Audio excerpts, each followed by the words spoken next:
ఓ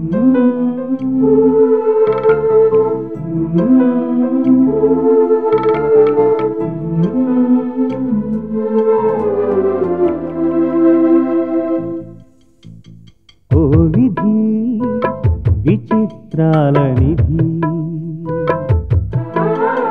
ఓ విధి విచిత్రాల నిధి, వింత కథల సారథి, ఆశ నిరాశల వారధి, నిరంకుశ నిర్ణయాల నిర్దయవానిధి, ఓ విధి విచిత్రాల నిధి, ఓ విధి విచిత్రాల నిధి. నా స్టేటస్ కి సరిపడా సంబంధం చూసి ఎవరు ఊహించినంత గొప్పగా వాడి పెళ్లి జరిపిస్తాను. ఆ లక్ష్మీదేవి ఏం చేస్తుందో నేను చూస్తాను. మీరు తలుచుకుంటే చెయ్యలేని పనే ఉంది పరమేశ్వర. అలాగే చెయ్యండి. మీరు గ్రీన్ సిగ్నల్ ఇస్తే మీ స్టేటస్ కి తగిన సంబంధాలు మేమే చూస్తాం. మీ ప్రయత్నాల్లో మీరు ఉండండి. టైం వచ్చినప్పుడు నేనే అడుగుతాను. మంచిది పరమేశ్వర. ఇవాళ నుంచి ఆ పని మీదే ఉంటాం. చాలా టైం అయింది, ఇంక బయలుదేరతాం.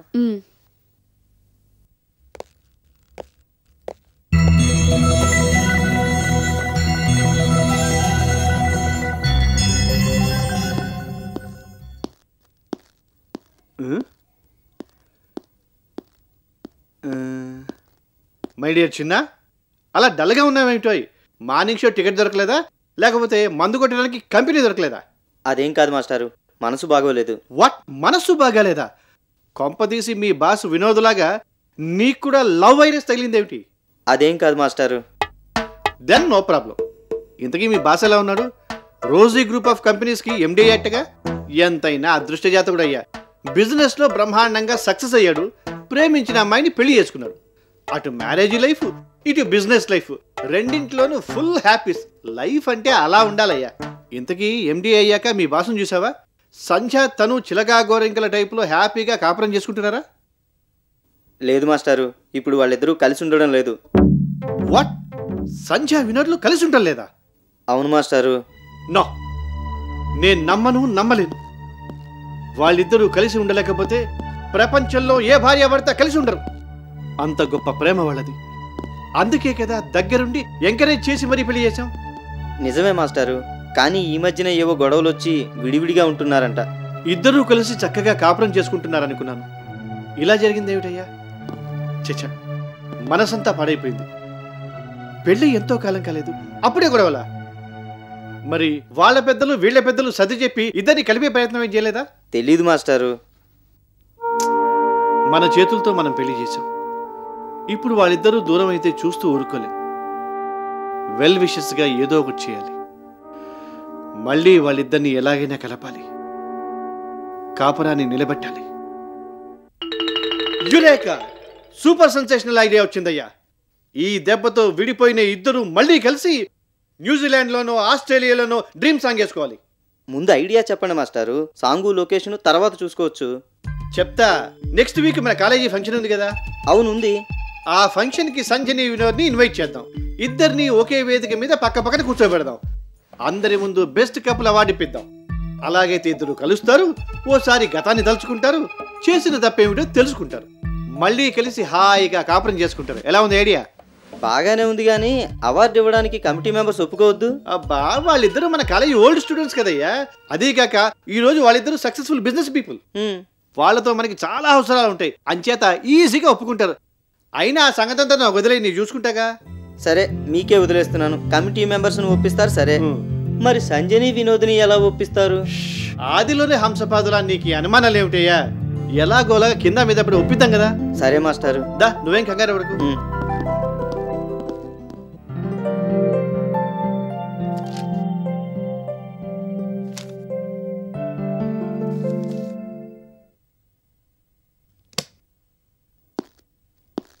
మే ఐ కమ్ ఇన్ మేడం?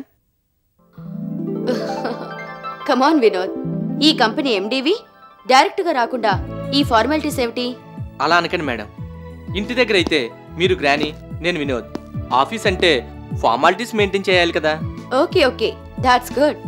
కమాన్ కూర్చో. వినోద్, నీకు సర్ప్రైజింగ్ న్యూస్ చెప్పబోతున్నాను. ఏమిటది మేడం? ఇదిగో ఈ ఫైల్ చూడు. మనం ఓ కొత్త టెండర్ వేయబోతున్నాం. దానికి సంబంధించిన వివరాలన్నీ ఇందులో ఉన్నాయి. నువ్వు ఇవన్నీ స్టడీ చేసి ఇండివిజువల్గా ఈ టెండర్ సబ్మిట్ చేయాలి. నా నుంచి గాని సీనియర్ స్టాఫ్ నుంచి గాని నీకెలాంటి సహకారం ఉండదు. నేనైతే అస్సలు ఇంటర్ఫియర్ అవను. In one way it is a challenge. నీ టాలెంట్ ని ప్రూవ్ చేసుకోవడానికి ఇదో మంచి అవకాశం అనుకుని నువ్వు ఈ వర్క్ ని టేకప్ చేయాలి.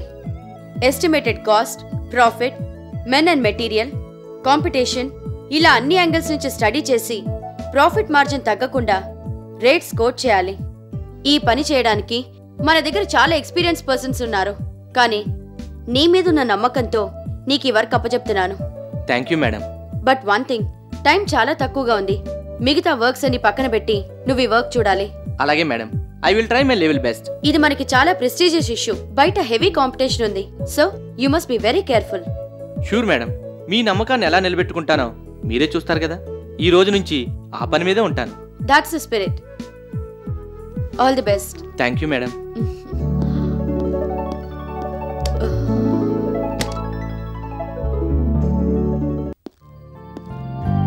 అమ్మా, పేపర్ నోటిఫికేషన్ వచ్చిందని చెప్పావుగా, ఇవిగో టెండర్ పేపర్స్ తెప్పించాను. ఈసారికి మనం డ్రాప్ అయిపోవడం మంచిదనిపిస్తుంది దీపక్. అదేమిటమ్మా సడన్గా అలాంటి డెసిషన్ తీసుకున్నావు? మరేం లేదు బాబు, ఇప్పటికే రోజుతో గొడవల్లో మునిగిపోయి ఉన్నాం. కొత్తగా ఇది కూడా ఎందుకు అని సాధ్యమైనంత వరకు బిజినెస్లో రోజుతో పోటీ పడకుండా ఉండడం మంచిది. బిజినెస్కి ఫ్యామిలీ అఫేర్స్కి ముడిపెడతావేంటమ్మా? మనము వాళ్ళు ఒకే బిజినెస్ చేస్తున్నాం, అంచేత పోటీ తప్పదు. టెండర్ సబ్మిట్ చేసినంత మాత్రాన ఆ కాంట్రాక్ట్ మనకే రావాలని రూలేం లేదుగా. సబ్మిట్ చేసి చూద్దాం, వస్తే వస్తుంది, లేకపోతే లేదు. ఆవిడ పోటీ అని మనం బిజినెస్ ఆపేసుకుని కంపెనీలు మూసేసుకొని కూర్చోలేంగా. సరే, నీ ఇష్టం. సబ్మిట్ చేయి చూద్దాం.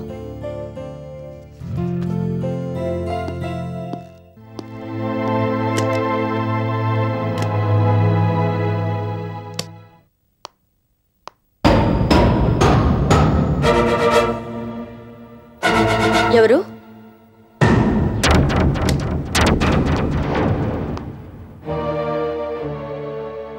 మేడం, నేను. నువ్వా? ఎందుకు వచ్చావు ఇక్కడికి? నిన్నెవరు లోపలికి రానిచ్చారు? ముందు బయటికి నడు. కమాన్, గెట్ అవుట్. బయటికి వెళ్తావా, గెంటించమంటావా? ప్లీజ్ మేడం, నేను ఇక్కడ క్రిమినల్గా రాలేదు. కన్న తండ్రిగా నా బాధ చెప్పుకోవడానికి వచ్చాను. దయచేసి నేను చెప్పేది వినండి. ఎవరినెలా దెబ్బతీయాలి, ఎవరినెలా హత్య చేయాలి, ఇదేగా నువ్వు చెప్పేది? నీ క్రిమినల్ బ్రెయిన్లో ఇంతకన్నా ఏముంటాయి? అలా అనకండి మేడం, నేను ఇక్కడికి ఏ దురుద్దేశంతోనూ రాలేదు. మీ దయని అర్థించడానికి వచ్చాను. నా మీద జాలి చూపించి నాకు చిన్న సహాయం చేస్తే జీవితాంతం మీకు రుణపడి ఉంటాను. ఒక క్రిమినల్ నోటివేట జాలి, దయ, రుణపడ్డం లాంటి మాటలు వింటుంటే నవ్వొస్తోంది. పోనీ ఒకప్పుడు మీ దగ్గర పనిచేసిన వ్యక్తిగా నేను చెప్పేది కాస్త వినండి. సరే, నా టైం వేస్ట్ చేయక వచ్చిన పనేమిటో చెప్పు. నా కొడుకు గిరిని మీరు అరెస్ట్ చేయించారు. ఏ చేయించకూడదా? వాడు చేసిన పనికి అరెస్ట్ చేయించక పబ్లిక్ మీటింగ్ పెట్టి సన్మానం చేయాలా? చీటింగ్, ఫోర్జరీలో వాడు చూపించిన తెలివితేటలకి డాక్టరేట్ ఇవ్వాలా? నీ కొడుకని చెప్పకుండా నా దగ్గర చేరాడు. నమ్మకం అనే తెర అడ్డంగా పెట్టి నా కళ్ళు కప్పాలని ప్రయత్నించాడు. తెల్ల కాగితాల మీద గుడ్డిగా సంతకాలు పెట్టించి ఆస్తి కాజేయాలని చూశాడు. అతి తెలివికి పోయాడు, అరెస్ట్ అయి జైల్లో కూర్చున్నాడు. మొత్తానికి నీ వారసత్వాన్ని నిలబెట్టి తండ్రికి తగ్గ కొడుకు అనిపించుకున్నాడు. అందుకు సంతోషించి 10 మందికి పార్టీ ఇవ్వాల్సింది పోయి నా దగ్గరికి ఎందుకొచ్చావు? మరీ అంత కఠినంగా మాట్లాడకండి మేడం. నా కొడుకుని మీతో చెప్పకుండా మీ దగ్గర జాయిన్ అవ్వడం, మిమ్మల్ని మోసం చేయాలనుకోవడం, ఇవన్నీ నేరాలే. కాదని నేను అనడం లేదు. వాడి తరఫున నేను మిమ్మల్ని క్షమాపణ కోరుకుంటున్నాను. దయచేసి వాడిని విడిపించండి. ఎట్టి పరిస్థితుల్లో ఆ పని మాత్రం చేయను. ఈ కంపెనీలో పెరుగుతున్న కలుపు మొక్కల్ని నా తెలివితేటలతో ఎప్పటికప్పుడు ఏరి పారేశాను కాబట్టే ఇన్నాళ్ళు సక్సెస్ఫుల్గా నంబర్ 1గా నడుపుతున్నాను. అది నేను కాదంటం లేదు మేడం. మీ మీద, మీ తెలివితేటల మీద నాకు అపారమైన గౌరవం ఉంది. ఆ గౌరవంతోనే మీ దగ్గర ఎంతో నమ్మకంగా పనిచేశాను. మీ బిజినెస్ రైవల్ లక్ష్మీదేవిని దెబ్బ కొట్టడానికి నా శాయశక్తిలా ప్రయత్నించాను. పోలీస్ జీప్లో ఉండగా ఫోటోలు తీసి ఆవిడ పరువు బజార్కి ఎక్కించాను. నా పేరు చెప్పుకున్న తిండి తినేవాళ్ళు ఎవరైనా ఆ పని చేస్తారు, చెయ్యాలి. చేశాను మేడం. చివరకు లక్ష్మీదేవిని చంపడానికి కూడా ప్రయత్నించాను. ఆ కేసులోనే ఇరుక్కుని జైలు పాలయ్యాను. అప్పుడు కూడా నన్ను విడిపించమని మిమ్మల్ని ఇంతగా అభ్యర్థించలేదు. ఇవాళ నా కొడుకు కోసం, వాడి భవిష్యత్తు కోసం మిమ్మల్ని ఇంతగా అడుగుతున్నాను. దయచేసి వాడిని విడిపించండి. No, never. నన్ను మోసం చేయడానికి ప్రయత్నిస్తే ఆ దేవుణ్ణి కూడా క్షమించను. మేడం, ఆ రోజు నేను తీసిన ఫోటోలే మిమ్మల్ని వదిలి వెళ్ళిపోయిన మీ మనవణ్ణి ఇవాళ దగ్గరికి చేర్చాయి. ఆ సంగతి మర్చిపోతున్నారు. ఫోటోల పేరుతో సానుభూతి పొందాలని ట్రై చేస్తున్నావా? ఈ రోజు ఎవరి మీద ఆధారపడి ఏ పని చేయదు. మేడం, నీ తెలివితేటలు నా దగ్గర చూపించడానికి ప్రయత్నించుకో. నువ్వు ఎంత బ్రతిమాలినా భయపెట్టినా నీ కొడుకుని మాత్రం విడిపించను. మేడం, మీరే అలా అంటే ఇక నాకు దిక్కెవరు?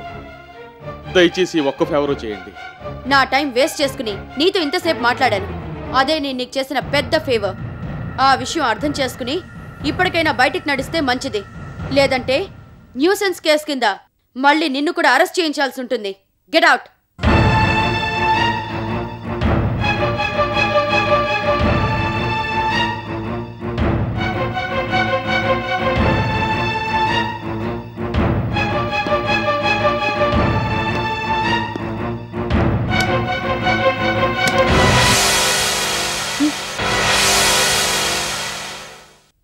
My dear Vinod,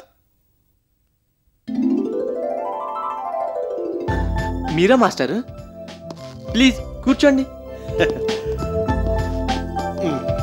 what a surprise visit. ఇన్నాళ్ళకైనా మీరు వచ్చినందుకు ఐఎమ్ వెరీ హ్యాపీ. ఎరా చిన్న, మన ఫ్రెండ్స్ అంతా బాగున్నారా? మన వాళ్ళకేం బాసు, 3 సినిమాలు 6 షికార్లుగా బ్రహ్మాండంగా ఉన్నారు. వినోద్, గోడలకు వేసిన రంగులు బాగున్నాయి, కర్టెన్లు బాగున్నాయి, ఇదిగో ఈ కుర్చీలు బాగున్నాయి. టోటల్ గా నీ ఆఫీసే బాగుంది. ఆ కుర్చీలో కూర్చుంటే నువ్వు ఇంకా బాగున్నావు. అంతా మీ అభిమానం మాస్టర్. చెప్పండి, ఏం తీసుకుంటారు?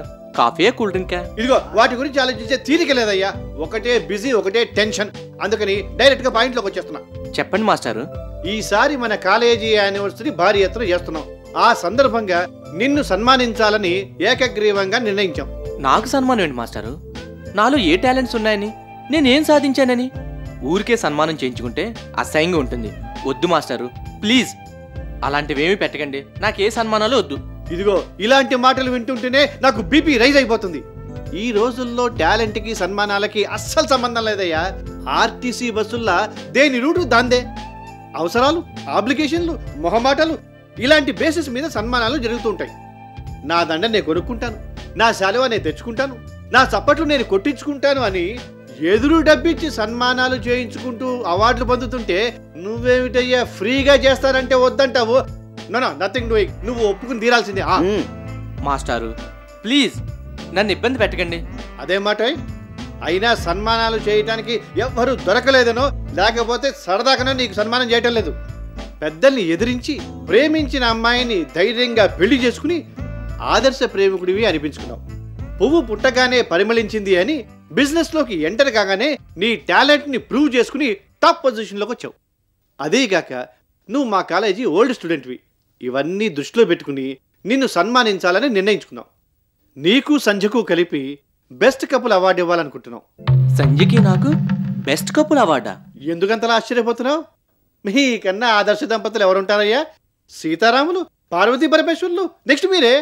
ఇంతకీ సంజయ్ ఎక్కడుంది? ఇంట్లో ఉందా? అది సంజయ్ ఇప్పుడు ఎక్కడుంది అని అడిగితే అలా నీళ్ళు నవ్వుతామేమిటాయి? అదేం లేదు మాస్టారు. సంజయ్ ఆఫీసులోనా? మీరేంటి మాస్టర్ ఇంకెలాంటి చెత్త ప్రశ్నలు వేస్తారు? సంజయ్ మీ స్టూడెంట్ అనుకుంటున్నారేంటి? గ్రేట్ బిజినెస్ మ్యాన్ వినోద్ భార్య. వాళ్ళ బిజినెస్లు ఒకటా రెండా? ఇలాంటి ఆఫీసులు ఇంకా చాలా ఉన్నాయి. ఓ ఆఫీసు బాస్ చూసుకుంటే మరో ఆఫీస్ సంజయ్ చూసుకుంటుంది. ఓ అలాగా, వెరీ గుడ్ వినోద్. అది సంగతి. నీకు ఈ సన్మానం విషయం చెప్పడానికే వచ్చాం. ఇంక వెళతాం. నువ్వు ఆ పని ఉందని ఈ పని ఉందని తప్పించుకుంటే మాత్రం కుదరదు. నువ్వు సంజయ్తో కలిసి రావాలి, బెస్ట్ కపుల్ అవార్డు అందుకోవాలి. నువ్వు వస్తావు. అది కాదు మాస్టర్. ఇదిగో ఈ విషయంలో ఇంకా డిస్కషన్స్, వేరే ఎక్స్టెన్షన్స్ అనవసరం. Date already confirmed. ఈ నెల 25th programme already fixed. Time చాలా తక్కువగా ఉంది. మేము వెంటనే వెళ్ళి సంజయ్తో ఈ విషయం మాట్లాడాలి. మేము బయలుదేరతాం. వస్తాను బాసు. హలో,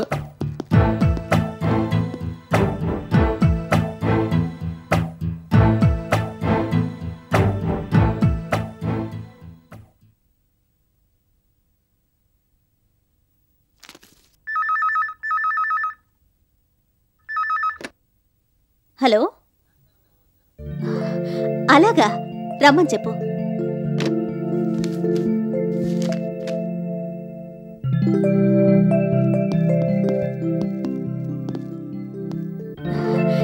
నమస్తే మాస్టారు, రండి. కూర్చోండి మాస్టారు. చిన్న, నువ్వు కూర్చో. ఎలా ఉన్నారు మాస్టారు? భగవంతుడి దయ వల్ల బ్రహ్మాండంగా ఉన్నానమ్మా. చిన్న, హౌ ఆర్ యు? ఫైన్. ఈసారన్నా ఎగ్జామ్స్ రాస్తున్నావా? ఆ రోజు కొత్త సినిమాలు ఏం రిలీజ్ కాకుండా ఉంటే తప్పకుండా రాస్తానమ్మా. మీరు కొంచెం కూడా మారలేదు మాస్టారు, అలాగే ఉన్నారు. కాఫీ, కూల్ డ్రింక్స్ ఏమైనా తీసుకుంటారా? ఇప్పుడు అవేమీ వద్దమ్మా, నీతో ముఖ్యమైన విషయం మాట్లాడడానికి వచ్చాను. చెప్పండి మాస్టారు. మొత్తం మీద భార్యాభర్తలు ఇద్దరు బిజినెస్ లైన్లో సక్సెస్ అయినందుకు నాకు చాలా సంతోషంగా ఉందమ్మా. ప్రేమించుకున్నారు, పెళ్లి చేసుకున్నారు, స్వీట్ హోమ్లో స్వీట్ నథింగ్స్ చెప్పుకుంటూ ఇద్దరూ కలిసి హ్యాపీగా ఉన్నారు.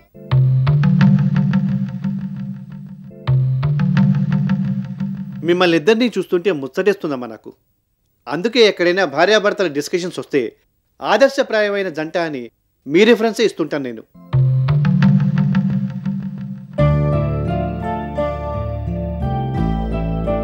ఇదంతా ఎందుకు చెబుతున్నాను అంటే, పెద్దల్ని ఎదిరించి పెళ్లి చేసుకుని బిజినెస్ లైన్లో సక్సెస్ అయ్యి ఒకరి అభిప్రాయాల్ని మరొకరు గౌరవించుకుంటూ ఏ కలతలు రాకుండా కలిసి కాపురం చేస్తున్నందుకు నీకు వినోద్కి మన కాలేజీ తరఫున బెస్ట్ కపుల్ అవార్డు ఇవ్వాలని ఫిక్స్ అయిపోయాం.